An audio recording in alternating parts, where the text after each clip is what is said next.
장로님들 안녕하십니까? 반갑습니다.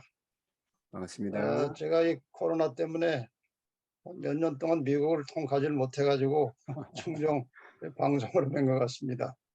뭐 앞으로 직접 대면하기는 쉽지 않을 것 같고 이렇게 이런 줌으로나마 우리 장로님들 또 뵙고 말씀을 나눌 수 있는 기회를 주셔서 유 목사님 감사합니다. 이 부족한 사람을 초청해 주시고 함께 나눌 수 있는 시간 주셔서 감사합니다.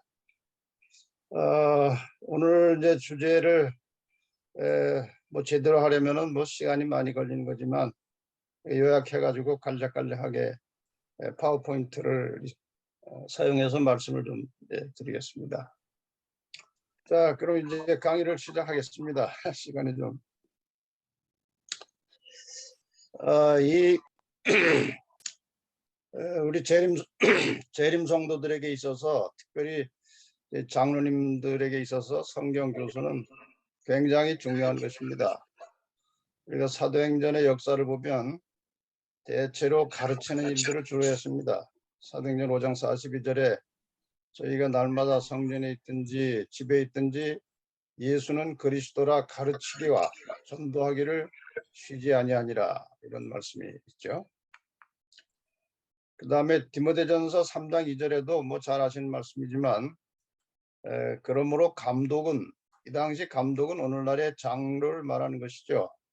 책망할 것이 없으며 한 아내의 남편이 되며 절제하며 근신하며 아담하며 나그네를 대접하며 그 다음에 가르치기를 잘하며. 사실 우리가 장로님을 이제 교회에서 선정해서 안수할 때에 다른 것들은 다 이렇게 잘 참고를 하는데 가르치기를 잘하며, 요거는 참고를 요즘 잘 안 합니다.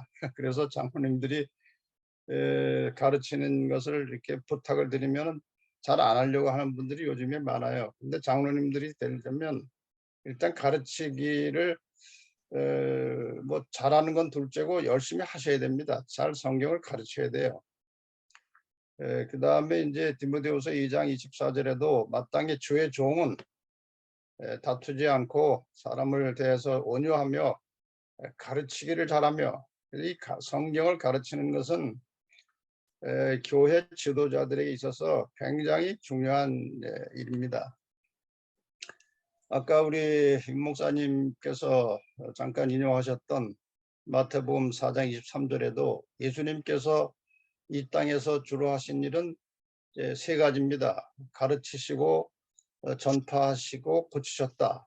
그러니까 이 가르치신 것은 주로 이제 소그룹으로 그렇게 우리가 생각할 수 있고, 전파하셨다는 것은 많은 사람들에게 이제 설교하시는 장면 같고, 그다음에 이제 질병을 고쳐주시는 그런 사역들을 예수님께서 주로 하시면서 전인 회복, 이 세 가지 사역을 통해서 인간을 전인 회복시키시는 그런 것이 이제 예수님의 사역의 전부였습니다.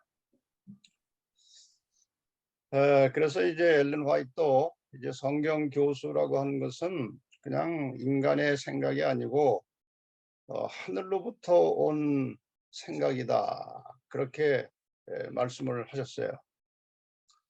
그래서 복음교육자에 보면 가정에서 성경을 가르치는 계획은 하늘로부터 온 생각이다, 이렇게 말씀하실 정도로 이 소그룹으로 개별적으로 성경 가르치는 일을 우리 재림교회 역사상 굉장히 소중한 우리의 자산으로 생각하고 이 가르치는 일을 위해서 많은 자료들을 개발하고 또 만들어내고 그렇게 해왔습니다.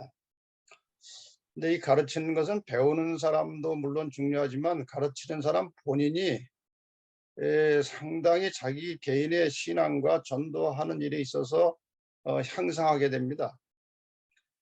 그러니까 이 가르치는 사람은 이 심리적으로 또 여러 가지 그 실험 결과를 보면 말하는 사람이 자기 말에 영향을 받는다고 되어 있어요. 그러니까 안 좋은 말을 많이 하는 사람은 그 안 좋은 영향을 자기가 받는 겁니다. 근데 좋은 말을 하고 항상 성경을 가르치고 이 영적인 언어를 사용하는 사람들은 그 언어에 자기가 영향을 받게 돼 있어요.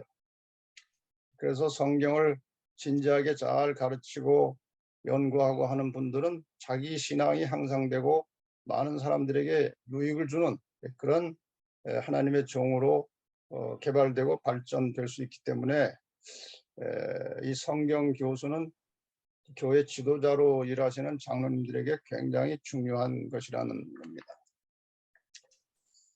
더 나아가서 이 와이프는 설교보다 가르치기를 많이 하라고 그랬어요. 설교는 적게 하고 가르치기는 많이 하되 어떤 가족이나 혹은 적은 무리들과도 더불어 성경을 공부하며 기도함으로 그들을 가르치도록 하라 그랬습니다. 설교만 가지고는 사람을 회심시키는 일이 용이하지 않습니다. 그래서 사람을 회심시키고 진리를 제대로 올바로 깨닫게 할 수 있는 방법은 개별적으로 혹은 소그룹으로 가르치는 것입니다.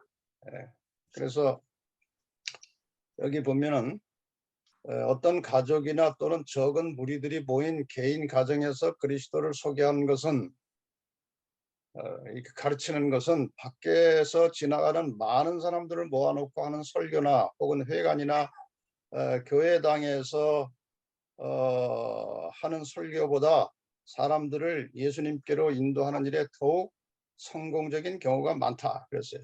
그러니까 이 사람을 회심시켜서 하나님께로 돌아오게 하는 중요한 방법은 가르치는 것입니다. 그래서 가르치기를 많이 하라고 말씀하셨고, 왜 가르치는 것이 중요한가 하면은 이 성경을 잘 가르칠 때 배우는 사람이 신앙의 기초를 이제 다지게 돼 있어요. 그래서 설교로 얻는 빛보다도 더 많은 명확한 빛을 요구하는 자들이 있다 그랬습니다. 어떤 사람들은 소개한 요점들을 이해하는데 다른 사람들보다 시간이 더 오래 걸린다. 그러니까 사람마다 이 진리를 깨닫고 회심하고 하나님께로 돌아오는 그 절차나 과정이 다 달라요. 그래서 한 설교만 가지고 모든 사람이 다 이렇게 한꺼번에 똑같은 감정으로 회심하지 않죠. 요즘에 제가 이제 유튜브 방송을 통해서 여러 구독자들과 접촉을 하고 있는데 상당히 재미있는 케이스들이 많습니다. 어떤 분은요, 이제 최근에 한 2년 전에 뭐 그 이후로 계속 지금 그런 일들이 있는데 요즘에 이제 그 개신교인들이 저희들의 설교를 듣고 회심을 경험하고 진리를 깨닫고 돌아왔을 때의 그 상태를 보면요. 저희 교회 뭐 10년 이상 다니는 사람보다 훨씬 성경을 많이 알아요. 왜 그런가 했더니 이분들이 이제 우리 설교들을 얼마나 집중적으로 오래 듣는지요. 한 경우는 어떤 분이 찾아왔는데 자기가 장로교에 다니다가 좀 실망스러워서 교회를 쉰 지 3년이 됐는데 코로나가 왔대요. 그래서 코로나 때문에 그 시기에 좀 절박함을 느끼고 설교를 좀 듣기 시작했는데 뭐 우리나라 유명한 사람 설교 다 듣고 이제 기도를 했대요. 하나님, 제가 이제 나이도 많고 살 날도 얼마 없는데 이제 제대로 된 진리를 깨닫게 해달라고 이제 기도를 하는 중에 이제 저희 방송을 듣게 됐다고 그래요. 근데 이 사람이 이제 그거를 들은 다음에 너무나 자기가 그동안 갈급하던 진리의 말씀과 일치하기 때문에 이제 거기에 이제 자기가 집중해서 아침에 일어나서 설교를 이제 듣기 시작하고 저녁 자기 전까지 거의 하루 종일 성경을 말씀을 들었는데 4달을 그렇게 들었대요. 4달. 그러니 얼마나 많은 설교를 들었겠습니까? 그다음에 이제 본인이 스스로 이제 제 사무실에 찾아와서 상담을 하는데 저는 이제 뭐 그렇게 강요하는 그런 성격이 아니기 때문에 참 잘하셨습니다. 앞으로도 설교를 계속 들으시고 공부를 하시다가 또 질문 있으면 언제라도 질문하세요. 이렇게 이제 말씀을 드렸더니 아니에요, 목사님. 제가 결심하고 왔어요. 다음 안식일부터 교회 나올 거예요. 그러더라고요. 그래가지고 그분이 지금 한 2년 이상 나오는데 얼마나 그 열심히 하는지 몰라요. 뭐 안식일이 그렇게 즐겁고 그동안 뭐 자기가 살아왔던 인생 중에 가장 기쁜 인생을 살고 있다고 하면서, 근데 그렇게 들어오자마자 그렇게 열심히 내는 게 가르침을 오래 받았기 때문에 그래요. 개별적으로. 물론 대면하는 건 아니지만. 그러니까 우리가 이 한 개인에게 소그룹으로 성경 가르치는 것은요, 이 명확한 진리의 빛을 전하는 데 있어서 굉장히 중요한 거예요. 그래서 이 점에 있어서 우리는 교회마다 개별적으로 특히 장로님들이 이제 가르치시는 입장이니까 잘 배우시고 잘 가르치는 일을 잘 하시면 교회가 부흥하게 되어 있습니다. 이 성경을 잘 가르치고 지도하는 장로님들이 교회에 한두 분만 계셔도 목회자가 일하기가 훨씬 수월하죠. 그러니까 아마 이 강의를 함께 듣는 장로님들이 제대로 잘 갖춰서 성경 열심히 가르치면 아마 미국 교회에 성령의 불길이 올라올 것이라고 저는 믿습니다. 그다음에 성경 가르칠 때 우리 예수님이 어떻게 하셨는지를 우리가 예언의 신을 통해서 알 수 있으니까 예수님의 모본을 따르라고 되어 있는데, 예수님은 성경 가르칠 때 아주 단순한 언어를 사용하셨다고 그랬어요.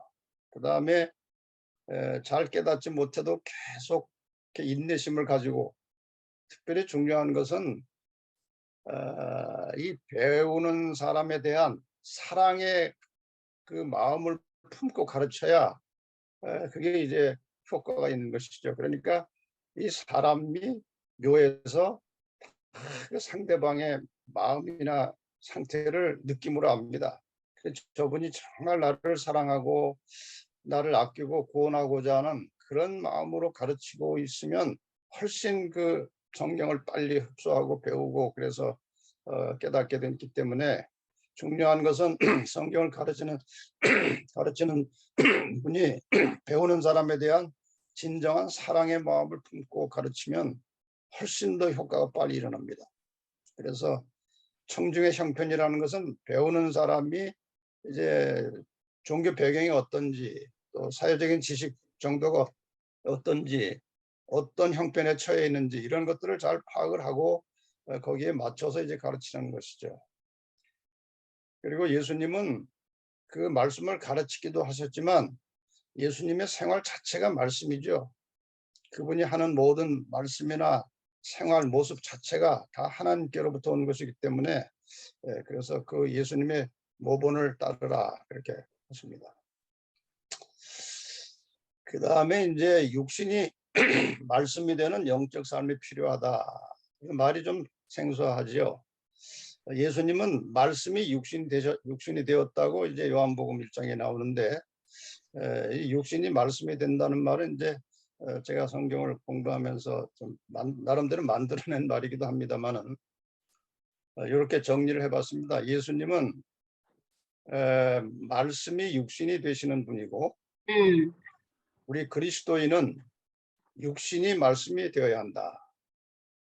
그러니까 예수님은 이제 말씀이시지만 육신이 되어서 말씀을 보여주시는 것이고, 우리 그리스도인은 원래 육입니다.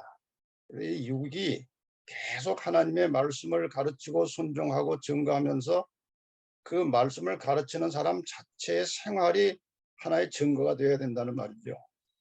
그래서 성경 가르치는 교사에게 가장 중요한 요소는 그 가르치는 테크닉이나 지식보다 더 중요한 것은 말씀에 순종하면서 살아가고 있는 그런 영적인 모습이 있을 때에 이 가르침의 효과가 훨씬 커진다는 겁니다. 그러니까 생활을 통한 자기 생활에서 나타나는 가마력이 없으면 말씀의 능력도 없죠. 그래서 학생을 가르칠 때 그 학생이 소리만 듣는 게 아니고 교사의 태도와 삶을 보는 것입니다. 그게 훨씬 더 크게 가르치는 거죠. 그게 훨씬 더 큰 소리입니다. 그래서 우리가 성경을 가르칠 때에 이제 세 가지를 목표로 하는데, 하나는 이제 티칭이고, 그 다음에 티칭을 실천할 수 있도록 트레이닝 시키는 것입니다. 티칭 트레이닝. 그 다음에 더 중요한 것은 쇼잉이에요. 보여주는 것입니다. 그래서 우리가 군대에서 훈련 받을 때 늘 조교들이 있어서 교관이 가르치는 것을 실제로 보여줍니다. 쇼잉하는 것이죠. 마찬가지로 이 가르치는 교사는 배우는 학생들에게 티칭과 트레이닝을 하지만 더 중요한 것이 더 파워풀한 것이 쇼잉이에요. 보여주는 것입니다. 그래서 육신이 말씀이 되는 그런 영적 삶이 필요하다. 이렇게 우리가 좀 정의를 할 수 있겠습니다. 그 다음에 단순하고 진실한 언어를 사용하라는 것입니다. 너무 이렇게 어려운 말 쓸 필요 없고 중요한 것은 속의 진실성이에요. 정말 그 진실한 마음으로 단순한 언어를 사용할 때 가장 학습의 효과가 빠르죠. 그래서 성경을 가르칠 때나 이 설교할 때에 아주 중요한 것이 무엇인가 하면은 사용하는 단어입니다. 그래서 이것은 좀 타고난 사람들이 있어요. 말을 아주 조리 있게 쉽게 표현할 수 있는 사람들이 있고 같은 말인 내용인데도 아주 말을 어렵게 해서 듣는 사람이 좀 이렇게 알아듣기가 어렵게 하는 그런 이제 경우도 있습니다. 근데 제가 이렇게 설교를 해보고 가르쳐 보면요, 가장 이 청중들이 우리 교인들이 좋아하는 설교나 가르침 스타일은 아주 깊은 심오한 진리와 원리를 쉽게 표현해서 가르칠 때 그것을 우리 재림교인들이 가장 좋아합니다. 뭐 다른 교수도 마찬가지지만. 그래서 어떻게 해서라도 좀 듣는 사람들이 아주 편안하게 쉽게 깨달을 수 있도록 그런 단어를 선별해서 사용하는 습관, 그 다음에 자꾸 개발을 해야 됩니다. 그 다음에 이제 우리가 언어를 사용할 때 무슨 과장된 표현이나 혹은 자기를 과시하고자 하는 그런 표현, 혹은 뭐 불확실한 요소들이 자꾸 그 가르침에 가미되면 그게 효과가 탁 떨어져 버려요. 그래서 항상 가르치는 교사는 진실함, 또 진지함, 또 확실함이 느껴지도록 해야 됩니다. 성경 가르치면서 아마 이거는 뭐 이럴 겁니다. 뭐 이런 것 같습니다. 이러면은 이제 힘이 없어요. 그래서 항상 성경을 똑바로 이해하고 진실하고 진지한 모습으로 확실한 용어를 사용할 때에 효과가 있다는 것이죠. 그 다음에 이제 구체적이고 이제 실제적인 주제를 가르치는 것입니다. 우리가 흔히 이제 이 언어에 이게 추상적인 내용이 있고 또 구체적인 것이 있어요. 근데 우리 복음이라는 것은 영적인 사물이지만 굉장히 구체적입니다. 실제적이고. 그래서 이 우리가 성경 가르칠 때에 이렇게 추상적인 그 상황, 수상적인 어떤 개념을 자꾸 이렇게 주입시키면 배우는 효과가 없어요. 그래서 성경 교수나 설교나 그 모든 내용에 언제나 구체적이고 직접적이고 실제적인 내용 그리고 용어를 쓰라는 것입니다. 어떤 사람은 이 설교를 상당히 시적으로 하는 사람이 있어요. 이게 감성적인 표현이 풍부하고 시적인 표현을 자주 쓰면 그에 듣는 사람들이 별로 그렇게 뭐가 와 닿지는 않습니다. 그래서 우리가 성경을 가르칠 때는 아주 구체적이고 직접적이고 실제적인 내용 그런 표현을 쓰라는 것입니다.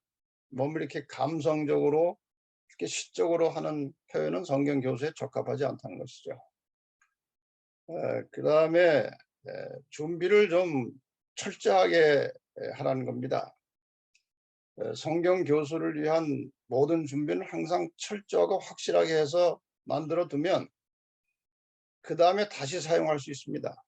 근데 대충 이렇게 좀 이렇게 짜임새가 완벽하게 잘 갖추지 않고 그냥 대략 준비해서 가르치면 준비할 때마다 똑같은 내용과 과제를 가지고 해도 주제를 가지고 해도 준비할 때마다 자꾸 뭐 이렇게 손을 봐야 되고 복잡해지고 시간 낭비해요. 그러니까 아예 처음부터 제대로 철저하게 준비해서 요즘 같은 파워포인트를 이제 만들 경우에 제대로 철저하게 잘 만들어서 나중에 쓸 때도 그대로 쓸 수 있을 정도로 철저하고 확실하게 준비를 하는 것입니다. 그것이 시간은 절약하는 방법이죠. 그래서 어떤 주제에 대해서 이제 첫 번째 강의를 가르침을 소홀히 하면 그 다음에 똑같은 주제를 또 강의될 경우에 또 시간을 허비하게 돼요. 그래서 철저하게 준비하고 그다음에 준비가 아무리 철저해도 이건 영적인 사물이기 때문에 성령의 역사가 없으면은 아무리 논리적으로 똑똑하게 잘 가르쳐도 효과는 없습니다. 그래서 언제나 철저하게 준비하고 기도를 통해서 성령의 역사를 함께 경험하면서 가르쳐야 이제 효과가 있다는 것이죠. 그다음에 이제 잠깐 말씀드렸습니다마는 배우는 학생에 대한 그 상대방에 대한 깊은 이해가 필요합니다. 상대를 알고 가르쳐야 거기에 적합한 내용이나 적합한 용어를 쓸 수 있기 때문에 그래서 똑같은 주제를 가르칠 경우라도 이 공부하는 상대방에 따라서 접근하는 방식이나 사용하는 언어나 전개하는 과정에 다 각각 차이가 있어야 되겠죠. 그래서 상대방의 신앙 상태나 또 교육 정도나 상대방의 감수성, 상대방이 지금 처해 있는 형편 이런 것들을 사전에 충분히 잘 고려해서 거기에 이제 맞춰서 적절한 방법으로 접근을 해야 되는 것입니다. 그 다음에 중요한 것은 성경 전체가 이제 예수를 증거하는 것이기 때문에 성경의 어느 부분을 가르쳐도 거기 주제에 예수 그리스도께서 이제 제시가 되어야 한다는 거죠. 성경의 어떤 주제를 가르치든지 어떤 부분을 가르치든지 간에 항상 예수 그리스도가 드러나야 하는 것입니다. 요한복음 5장 39절에 모든 성경이 나에 대하여 예수에 대하여 증거하는 것이라고 있기 때문에 성경 교사는 모든 성경에서 성경을 펼쳐서 스스로 공부할 때마다 또 읽을 때마다 모든 성경 속에서 예수 그리스도를 발견하는 지혜와 영성을 개발해야 하는 것입니다. 성경 어디를 읽어도 이것이 구속사와 예수님께서 인류를 위해서 대속하시는 그 구속의 역사와 어떤 관련이 있는지를 그 알고 공부하면 훨씬 성경 공부하기가 이제 쉬워진다는 것이죠. 근데 이러한 이론들은 그냥 이론 들어서 바로 실천되는 것이 아니고 이제 많은 경험을 통해서 이제 그게 누적이 되고 연습이 되고 훈련이 돼서 몸에 배야 되기 때문에 어쨌든 이러한 10가지 사항들을 잘 염두에 두고 가르칠 때마다 이런 점들을 고려해서 늘 자기를 잘 이렇게 컨트롤하고 적용을 시켜 나가다 보면 이 성경 교수도 빈익빈 부익부의 원리가 적용합니다. 이게 성경을 잘 못 가르치면 기회가 오지 않아요. 기회를 주질 않아요, 사람들이. 잘 가르치면 기회가 많이 옵니다. 그래서 더 잘 가르치게 되고 그러니까 아예 처음부터 성경 가르칠 기회가 오면 아주 잘 준비해서 제대로 잘 가르쳐서 능숙하지는 않아도 정말 성의 있게 제대로 핵심을 잘 정리하고 준비해서 가르쳐서 야, 저 장로님은 정말 성경을 좀 말씀은 좀 서툴고 어둔하지만 정말 제대로 성경을 가르치신다. 이런 인식이 되면 이제 점점 기회가 많이 오고 성경을 더 잘 가르칠 수 있는 교사가 되겠죠. 우리가 이제 성경을 가르칠 때에 기본적으로 좀 알고 있어야 될 내용들이 많습니다. 이 재림교회 교리는 굉장히 광범위하고 다양하기 때문에 이 재림교회의 교리를 제대로 가르치는 교사 되기는 쉽지 않아요. 그러니까 일반적으로 개신교에서는 전도 방법이 간단하죠. 쉽게 아주 요약하면 8글자 예수 천당 불신 지옥 8자 가지고 전도를 하는데 재림교회는 가르치고 이해시켜야 될 것들이 굉장히 많습니다. 왜냐하면 워낙 이 종교 암흑시대를 통해서 교리가 다 무너져 내렸기 때문에 그것을 개혁자들이 제대로 개혁을 철저하게 잘 못했어요. 마지막 이제 개혁의 바톤을 받은 무리들이 이제 남은 자손이라 이제 성경을 진리를 제대로 고쳐놓고 개혁한 부분들이 상당히 많습니다. 그래서 쭉 한번 그동안 제가 가르쳐본 내용을 중심으로 이렇게 쭉 나열을 해보니까 성경을 가르치려면은 인생에 대해서, 인간에 대해서, 또 신앙과 인간의 관계에 대해서, 또 사람의 건강의 원리에 대해서, 성경 전체를 흘러가고 있는 구원의 구속의 역사, 그다음에 칭의와 구원, 그다음에 칭의와 성화, 예수 재림, 안식일, 영혼, 성소, 또 창세기, 다니엘 계시록, 또 성령에 대해서, 또 예언신에 대해서, 또 전도는 왜 해야 되는지, 출애굽의 원리와 구원의 원리가 어떻게 조화가 되는지, 재림교회 탄생의 역사, 천년기, 새하늘 새 땅 침례에 대해서 이런 많은 것들을 이제 가르치다 보면 이제 당면하게 됩니다. 한 가지 제가 좀 도움을 드리고자 제가 윤 목사님하고 상의를 간단하게 했는데, 제가 성경 가르친 것들을 이렇게 녹화해 놓은 것들이 상당히 많아요. 그래서 제가 목사님에게 여러 가지 주제들에 대한 이 성경 가르쳤던 동영상들을 윤 목사님께 제가 보내드리고, 거기에서 사용되었던 파워포인트도 같이 드리려고 합니다. 그럼 여러분 이걸 받으셔서 잘 살펴보시면서 뭐 고쳐서 쓰셔도 되고, 여러분이 개인의 그 환경이나 형편에 맞춰서 잘 그렇게 사용하시면 실제적인 도움이 될 것 같습니다. 그래서 제가 여기 참여하신 분들에게 좀 더 실제적인 도움을 드리기 위해서 뭐 제가 한 것이 뭐 정답은 아니지만 그동안 제가 해놓았던 것들을 이제 여러분들이 다 이제 공유할 마음이 있으니까 나눠드릴 때 잘 사용하시기를 바랍니다. 지금까지 이제 말씀드린 것 요약해서 다시 한번 정리하겠습니다. 일단 성경 가르칠 때는 간절한 마음으로 기도하고 철저하게 준비하라는 것입니다.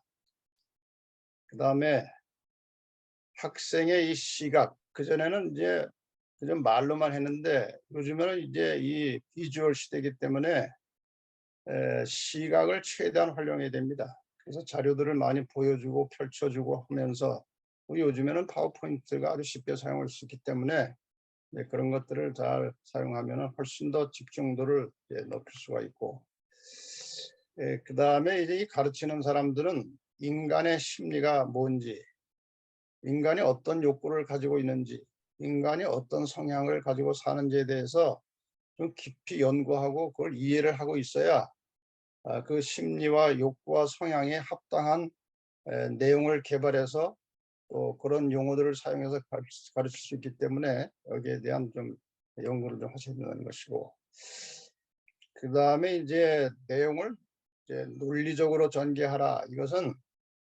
이게 성경을 가르치다 보면 동으로 갔다 남으로 갔다 서로 갔다 이렇게 왔다 갔다 하는 경우를 많이 봅니다. 근데 이 배우는 사람들은 그렇게 되면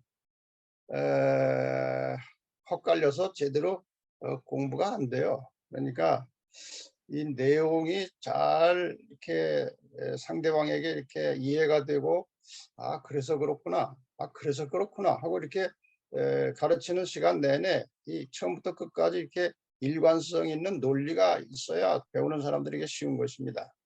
그래서 항상 이 내용이 이렇게 산발적으로 되지 않고 잘 이렇게 논리적으로 가야 되는데,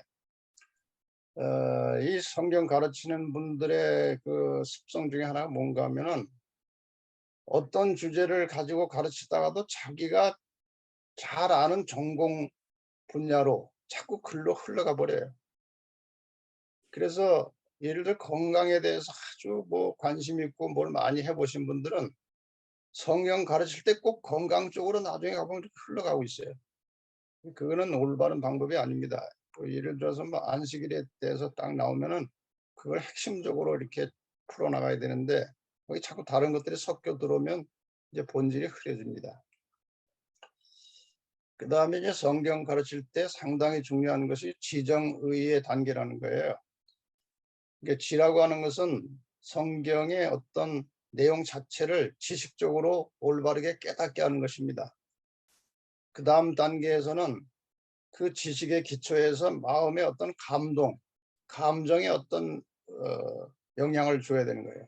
그래서 이 확실한 지식을 기반으로 감동이 일어나게 하는, 그 다음에는 이제 그 깨달은 바를 실천하게 하는 이 세 단계가 상당히 중요한데, 이 뭐 정확한 법칙은 아니지만 이제 저 같은 경우는 이게 깨닫게 하는데 상당한 시간을 씁니다. 그래서 한 70% 예를 들어서 그다음에 그 깨달음에 의해서 뭔가 이 감동이 있어야 움직이거든요.